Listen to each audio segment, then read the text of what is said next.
That being said, let's go ahead and call the meeting to order, please.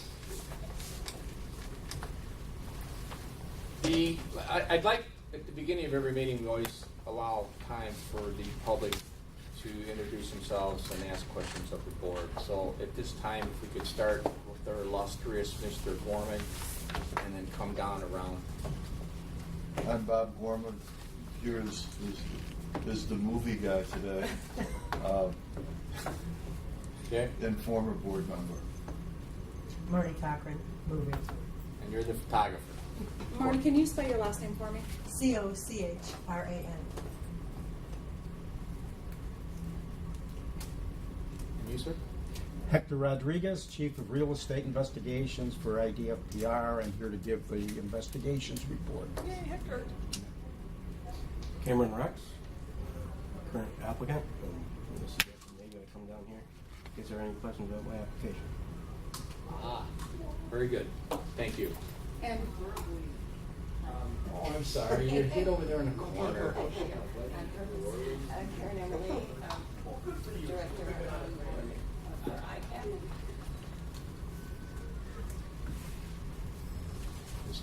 Give Mr. Thompson? Yes, he will be on his way. Okay. Let's then look at the minutes from the previous meeting, and then after reviewing those, I would entertain a motion to accept if there's no corrections. Okay, I have a correction on the minutes. Some of the courses were approved in between the time that, during the interim of when they were issued at the last board meeting to this board meeting. And so I just want to make a notation in the record that they were not approved, they were not given and approved on the same day. They actually, that actually is on two different times. I like to have it noted that education is assigned at the meetings, or Mary will contact me and then I'll send out a blast to everybody regarding the education. And then they have the month to approve it, and if they do, they can send it to Mary. I absolutely, please send me a copy. When you CC Mary, CC me, because I'm keeping a list for the board on all education, so this way we keep track of it. And so if you could possibly do that, that'd be great. Oh, Maureen is, but we do education now. Maureen is coordinating it, like we do upgrades. They'll go to TJ and they'll sign them out. She does the same thing with education to try to speed the process along. And then that way we won't have to wait for the next board meeting to approve. Yeah, that's good. Okay. And then if reviewing that, if you see something in there that you're questionable about and you want then to have other board members, then you can bring that to a board meeting and deal with it then if there's something that comes up with question. Anything else with the previous minutes?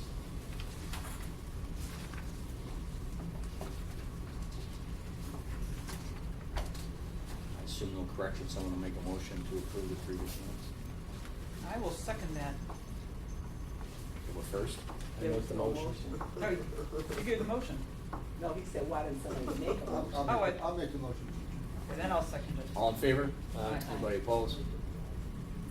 Motion carries. Moving on to licensing, Mary. okay, for the month of July, the Associate Real Estate Appraiser trainees, 591. Certified Residential Appraisers, 2,678. Certified General Appraisers, 1,441, for a total of 4,710. Temporary practice permits, 110 for July. Appraiser Education Providers, 21. Pre-licensed courses, 97. Appraiser CE courses, 293. Appraisal Management courses, 101 from 80, for a total of 5,332. Do we have a list of those AMCs? They are on the web as They're on the of website. the other day. Okay. How current will that be, Taylor? That's gonna be a question that prices. I can't put it up every other day when we get a new one. I'm gonna put another one up a couple of days, probably next Monday. And then I'll about putting one up, obviously for August 30th. As long as an AMC has their application in the pipeline by the 30th, until we say no, they can still operate without getting penalized. It's just that an appraiser cannot take an assignment from them after August 30th, even if they're in the pipeline. You cannot operate in a pending status. So they won't be in trouble finishing up what they have, they just can't solicit anymore after August 30th if they haven't already gotten stuff into the pipeline. So the authority for the appraiser to go through is just to go to the list.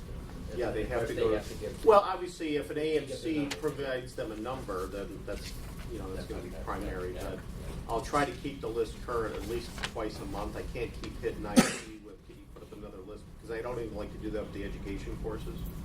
It gets a little much for them. Brian, question. Jim, you can't see me because I'm tucked in the corner. I'm sorry. Tell me what's baby in the corner.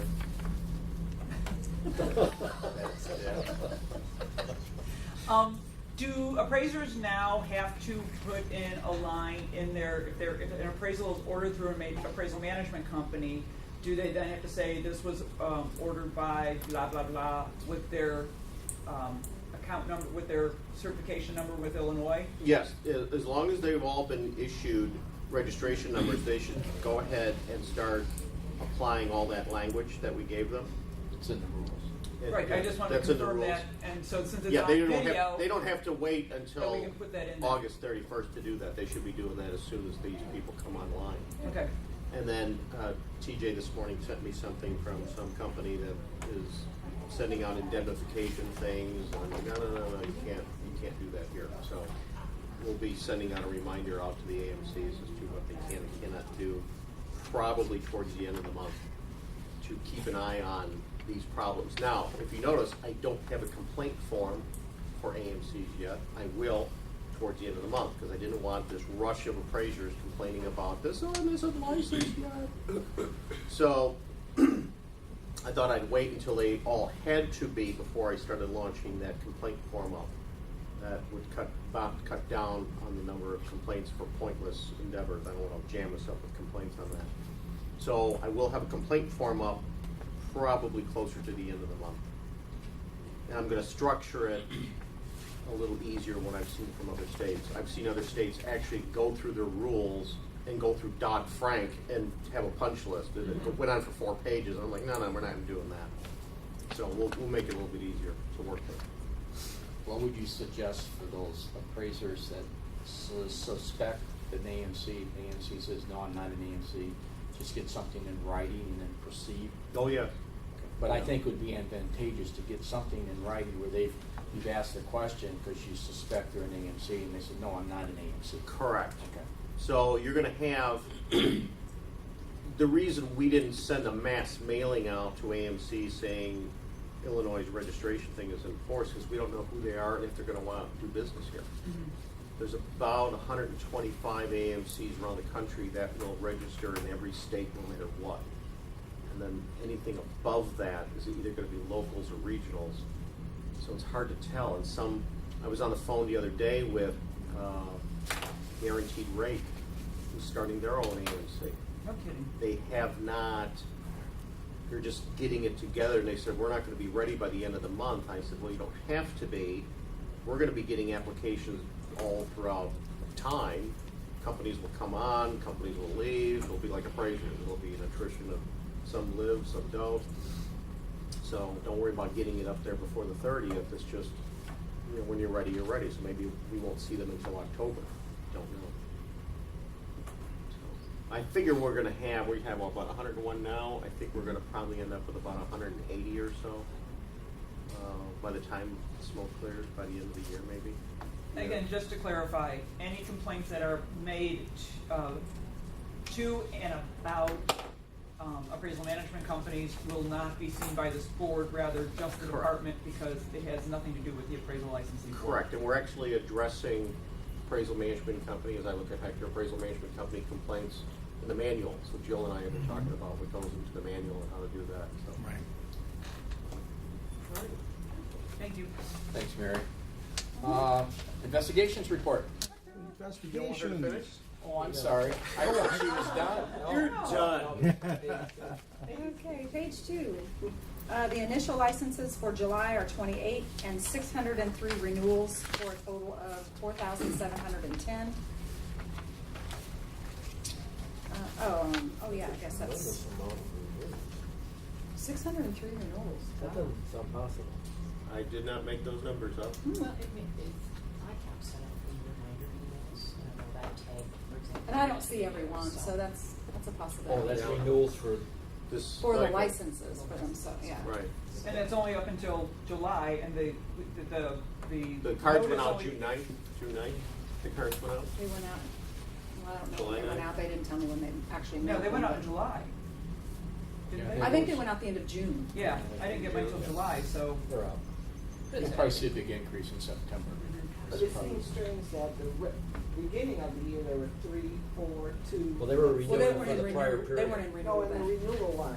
Right, but they weren't in renewal, they're in renewal now, Or when does renewal hit? Then? now. September 30th. September 30th, they have to be renewed. So anywhere from June, the end of June to the end of September, that's just gonna keep increasing. Yeah, expect the August numbers to be really high. Yeah. Okay, appraiser pass rates.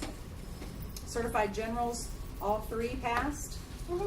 Certified residentials, none. Dang. None Nobody- tested, nobody none. tested. Nobody failed.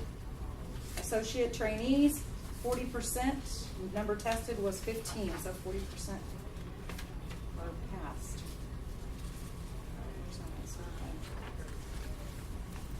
Residentials are at 100% pass rate? That's because no one tested. That's because nobody tested. Oh, okay. We'll tie to the runner. Yeah, it'll be like an EKG coming up next month. Yeah. That's it. Thanks, Mary. Investigations. Investigations, okay. As of yesterday morning, August 12th, 2013, our current investigative caseload is 117.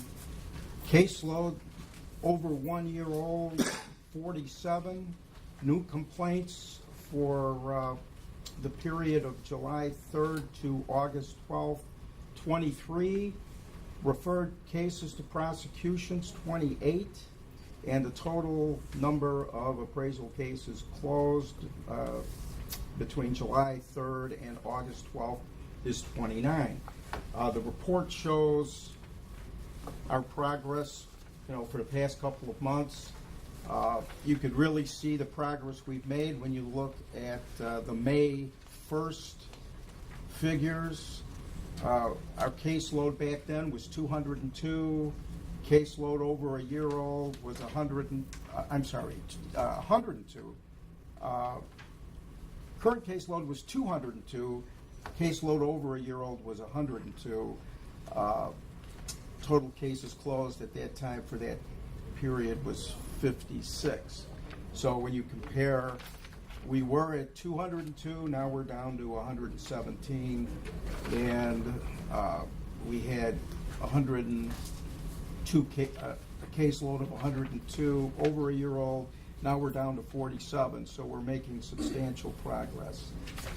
Also, the 6 investigators, or 5 investigators, including myself, 6 persons, are now registered for the 15-hour USPAP course. 2 of our people have completed it, and we have 2 of our people scheduled for the Level 2 Appraisal Investigators course being offered starting this Thursday. Where are they taking that at, It's over at the Weston here in Chicago. So I think Dennis Badger's teaching that. I know he's in town for that, and I'm not sure, is Tom Lewis teaching that from North Carolina? Do you know? I'm not sure. I haven't received the particulars on who's teaching, or who's making the presentations. Yes, sir. There appears to be something of a spike in the number of new complaints. Can you characterize the nature of those, or explain why that jumped up all of a sudden from 10 to 23?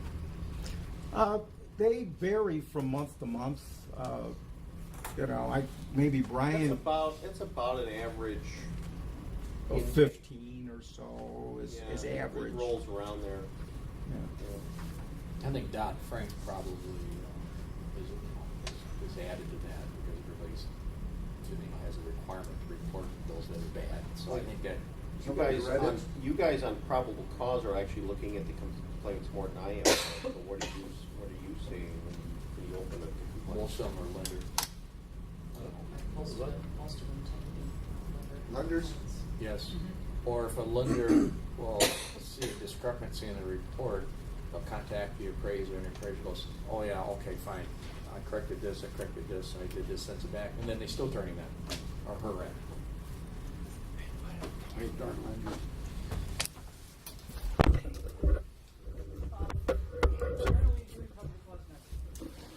We just did, there's been a drop off in new cases. Brian had 4, Sigil and I came in early and looked at 4, so we're clear. Okay. Probable cause. Anything else for Hector? I went out to Des Plaines last month. That's right, and conducted a training program for our people. So that was a very successful training program. Brian spent the day out there, had a nice PowerPoint presentation. Wow. Yeah. Stepped it right up. Fancied it up. Very interactive. Secretary sat in and watched for a little bit, so that was Yeah. kind of interesting. Our illustrious Mr. Mark Garvin just joined us. Or Mike Garvin, as Mike we like to call Garvin. him. We like to. I answer by many other names as well. Don't His evil twin, Mark Garvin, is Triplet, you mean? his evil triplet. Should we wait for Dan, or do you want to go ahead and do administrative report? He's in court watching trial, so I think he has to be in court watching trial. So we'll let Mary read the Fairmark's numbers. Okay, monthly figures for July 2013. The current caseload is 140. Down several from last month, it was 136. Activity for the month of July. Cases referred to prosecutions is 25. Formal complaint filed, preliminary hearing set 2. No complaints filed. Motion filed 1. Notice of intent to deny 1. Notice of intent to refuse to renew 0. Response reply filed 0. The formal hearing set for September is September 18th at 10 a.m. What happened to the one on the 28th of this month? Isn't there a formal hearing on the 28th of August? Yes. That I don't know. I had it down for the last month that there was one 28th. Okay. That was on the last month's report. Yeah, there's one, yeah. What was the name? Do you remember the name? I don't have the name now, I just have the formal. Because the one that's coming up on the 18th, the preliminary hearing is on Starkman. Because I know David wanted to attend this one. August 28th? Let me see if I can find somebody that. He may be in court. I'll ask Patrick or somebody else. Bonnie might know. Yeah, but normally they have them all on there. In other words, what That's Maureen's why saying is, it's does this different absence question. mean that it's gone away? Right. No, I only go by whatever they put on the month yeah, that I they're know. giving me. So- Right, but on the 28th though, if I don't have to show up here, Oh, yeah, yeah. I don't want to show up here. Sure you I Yeah, do you actually. do. Your life wouldn't be complete. Your life wouldn't be complete. Okay, referral orders to director from prosecutions is 5. Closed case at prosecutions is 13. No informal conferences were held in July.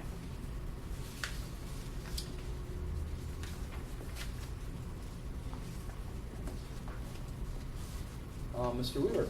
Alrighty, let me give my little report. I'm starting to draft rule changes for the 2015 AQB changes, part of which will involve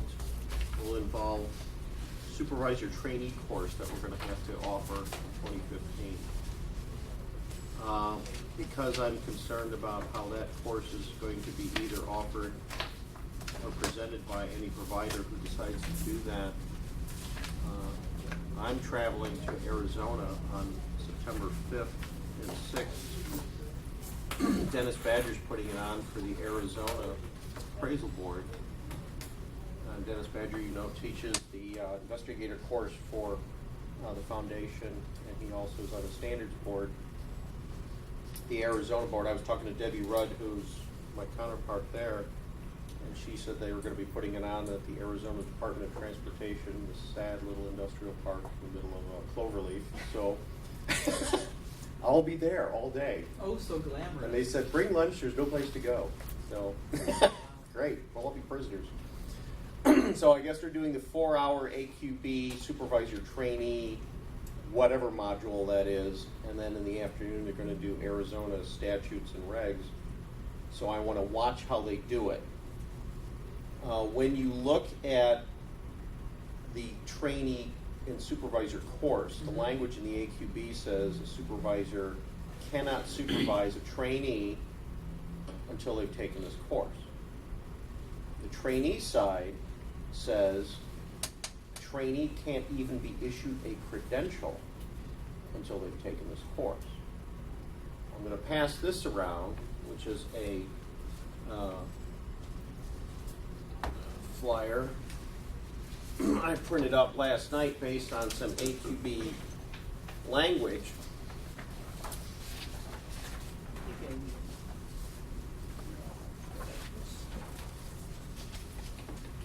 So this is right out of the AQB stuff. Whereas a trainee appraiser is permitted to have more than one supervisory appraiser, supervisory appraisers may not supervise more than 3 trainee appraisers at one time unless a state program in the credentialing jurisdiction provides for progress monitoring. That was going to be our better mousetrap we were going to work on. Unfortunately, we're going to be, right now we have the rules pending going back to what we had. But we still should think about in the future changing this up so it's more manageable for people. The next paragraph down, supervisory appraiser shall be state certified and in good standing in the jurisdiction in which the trainee appraiser practices for a period of at least 3 years. Supervisory appraiser shall not have been subject to any disciplinary action within any jurisdiction within the last 3 years that affects the supervisory's legal eligibility to engage in appraisal practice. So while they say any disciplinary, then they kind of qualify it by saying essentially suspensions and revocations. I wish they would have just said that because it's not any disciplinary then. Isn't the current proposed rule prefer that it's 2 years from previous It's 2 discipline? years. That's correct It's 2 for years. our Is it- thing. do we We say 2 are years? we are not in compliance based on the rule that the ASC has put forward. So this is the ASC, This is the AQB. this is the AQB. Right. Our state says 2 years, correct? Correct. Okay. So we're out of compliance out of the gate. So we're going to have to change this. Not right now. We're being jammed this up right now, but we're going to have to change this. So then they say 3 years after successful completion, termination of the sanction imposed against the appraiser. Now, the next thing I wrote down, problem, student loans, child support, and back taxes can all result in automatic suspension. How do we handle that? I have to think in terms of, are they talking about an appraisal problem? Or are they talking about any suspension? So we're going to have to think about that and get back to them and have them clarify as to what they're talking about. Because all states deal with these other issues, aside from this guy doesn't know how to measure a building. I wanted to take the questions out of their own supervisor trainee guide notes. Question 1, I am currently a credentialed trainee appraiser. Am I required to take a supervisor and trainee course prior to January 1st in order to remain a trainee appraiser? That is what they say. While the AQB encourages existing trainees to take the course, essentially you're grandfathered out. So, while we have how many trainees from your report currently?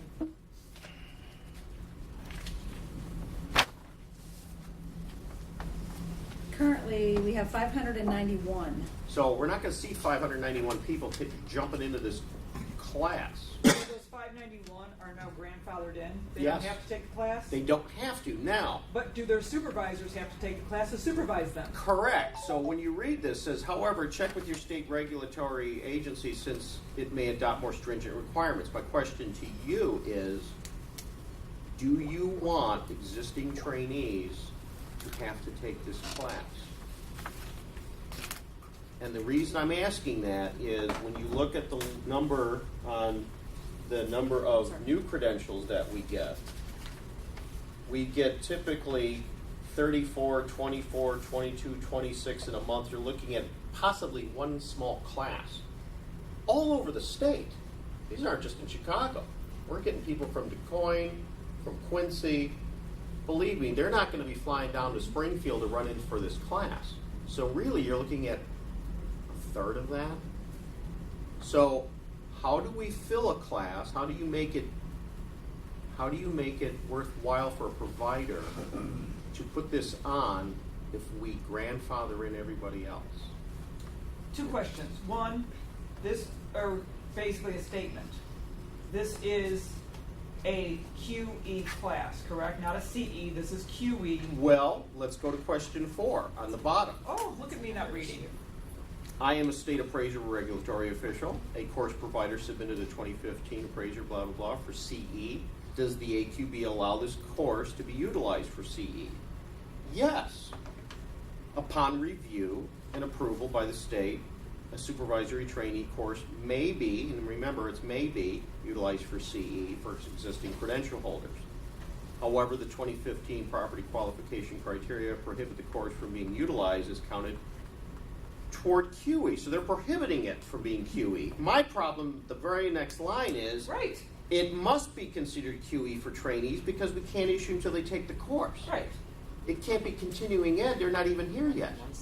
They're unlicensed. So right it now. makes no sense. We're going to have to make this QE regardless of what the AQB says because we can't issue. Right, unless they take the class. So for trainees, it's a QE class, period. So we have allowed QE to be taken online. Is this a seminar or a course, because it's QE, that must be in the classroom, or is this one that they can take online? We don't know. Now, there's no shelf life on this class either. The AQB has not said it lives for a year, it lives for 2 years, it lives for 5 years, it lives for 6 months. They haven't said. Nobody has said. And we don't know how they're going to vet this. I'm just asking right now for the board, do you think you want to have trainees, all of them, whether they're credentialed or not, sit for this class? Or do you want to think about it and go, maybe just the newbies come in? Well, my first reaction to this is that we, in the world of wanting the trainees to know, this is the intention of this seminar, this is the intention of what the AQB is saying, that they want a competent trainee as well as a competent supervisor. So, similar to how many appraisers were let out of the gate from the time that there was, licensings were issued till 2006 when they started, tightening things around. I'm of the opinion that trainees should be taking this class so they know what they should be taught, because some supervisors are not training them adequately, as we know, and so they should know what they should know before they get sent off into the appraisal world. Is it fair to the trainee that signed on for this gig with a certain criteria, then all of a sudden after they jumped in, now we're changing the rules of the game a little bit? I understand what you're saying, and I'm not saying I agree or disagree. Well, I'm just is it saying, fair to the supervisor who signed on to be a supervisor that they now have to take this class? the supervisor's already licensed. Supervisor's already doing work. I just don't know if it's, again, I just don't know if it's fair to the trainee. Is this course available? No, not yet. Not When- here. I mean, some states have already been teaching it. But what do you mean, there's no the course? There are modules, that's why I'm gonna go see it in Arizona. Dennis Badger's presenting 4 hours of the AQB punch list on this class that the AQB rolled out. The 3 hours in the afternoon are gonna be just in Arizona statutes. I wanna see how that's presented, because he's from Kentucky, as you know, so he's not from Arizona, so he doesn't know their statutes all that well, but I wanna see how they're gonna have him teach their statutes. And their board members are gonna be there, and I wanna see how this goes. This is like an actual fact-finding thing for me, because I think we're gonna be stuck, we meaning me, stuck writing the statute part of this. What Dennis and I had talked about is it would have been smarter for the AQB, and I did write to them about this, why don't you have a national rollout of the generic supervisor trainee thing, and then let the states do a 3 or 4 hour module later? Well, they didn't do that. So that means when I get an appraiser in Southern Illinois who's close enough to Indiana, Kentucky, and they want to be a trainee in all 3 states, they got to take that class 3 times. So here's the other problem. Now, it says, now we agree it has to be QE based on the fact that you cannot get a credential here, that's what the AQB says, Correct. until you take this class. I'm going to pass out this new form I have that's going to go on our website. This is, we have this in our rules already. I already have the out-of-state CE form. Now I have the out-of-state QE form, because we're going to take people's QE from out-of-state. And I had to make it on different forms because in the middle, it says the QE offering may not have been taken in Illinois, which is our standard stuff. The course must have been no less than 15 hours in length. All QE can't be less than 15 hours. We can't make these people sit for, I can't even teach state regs for 15 hours. So now we're going to be doing a QE class that doesn't fulfill the definition of a QE class. But we can't call it CE. We can't tell them, you've got to show up for this class, you get no credit at all. Because it's not QE, it's not CE. What is it? I don't know, you just got to take it. It's a condition of licensing is what it is. So it's another, instead of 75 hours they have to take to become a 78 trainee. hours now. Exactly. So this is our conundrum with them.